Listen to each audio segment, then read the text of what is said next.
So I guess we knew from the earlier game in the season against Ealing and some of the recent performances that we knew they were going to be a handy outfit, and they certainly gave the lads a real challenge on Saturday. What are the main takeaways on reflection from the draw down at Vallis Way? Yeah, the players are disappointed, and rightly so.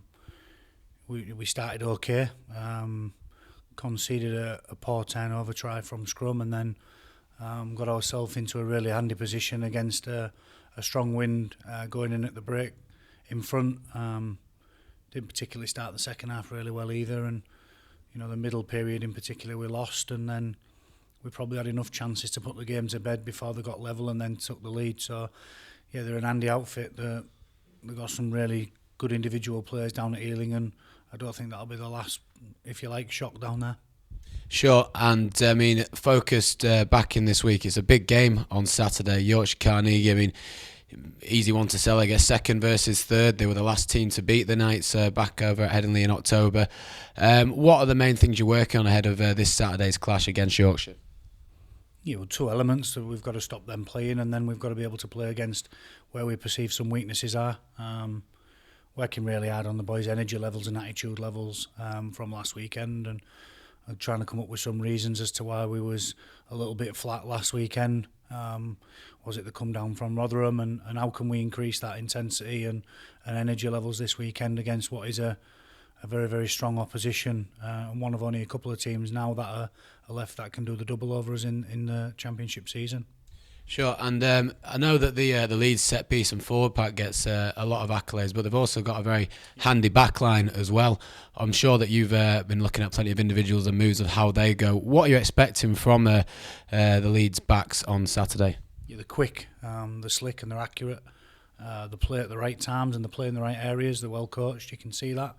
And if we're too tight, indeed, they'll go around us. If we're too wide, they'll go through us, and they'll come up with some place to play through us, and that's all after we've stopped the driving more with the forwards and coming up with some answers to that. So we've got a lot on at the weekend, set piece wise, and then when they do decide to play in the backs, as I said, they're very quick and they're very slick and they're very very accurate. Sure. And one man that's taken a lot of headlines for Carnegie this year will be a guy that you played against in the 13-a-side code, Kevin Sinfield. I know he missed last weekend with a calf injury, but may well be back. If he does play, or if not, what would you expect, and what have you made to Kevin Sinfield's transition from rugby league so far? Well, it's a difficult transition first and foremost, and Kev's reputation precedes himself, if you like, and regardless of whether it's successful or not, Kevin will leave the 15-a-side code with his reputation intact. So very smart, kicks the ball accurately, kicks it well, getting to grips a little bit with the two extra players on the field and the pendulum work that the back three do. It takes time. Getting to grips with playing a little bit deeper from a gain line which is on, or a defence line which is only a metre back from probably the gain line, whereas it's 10 metres in rugby league. So he's getting to grips with it. He's slowly but surely getting better, and he's certainly an asset to the team with regards to the way he drives them around the field and gets them around the field. So if he plays, he's an asset.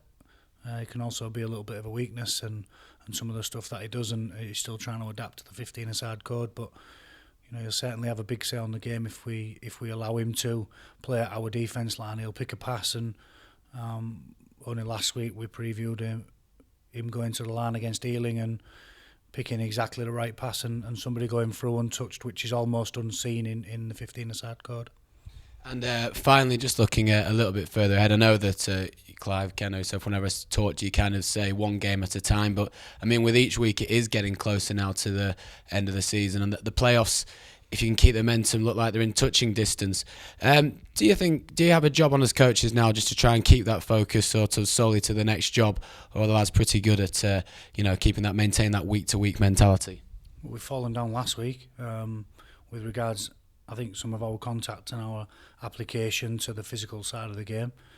It's difficult with a smaller squad. We're not a Bristol or even a Carnegie who can chop and change. We've got a settled number of players in key positions, and the front row rarely changes, for argument's sake, and the 9 and 10 rarely will change between four players now with Sam Edge being injured. So we've got to manage a different way to probably Bristol and Carnegie, and manage the players' energy levels during the week, and and try and apply some smart coaching and training to what we do. Yes, it's getting closer. The playoffs are getting closer, and they'll soon be upon us. But if you lose a couple, you're certainly in major doubt of making the playoffs. So we need to work really hard, in particular this week against a Carnegie team who are snapping at our heels, and we need to put in a performance and see where we're at with the weekend off next week.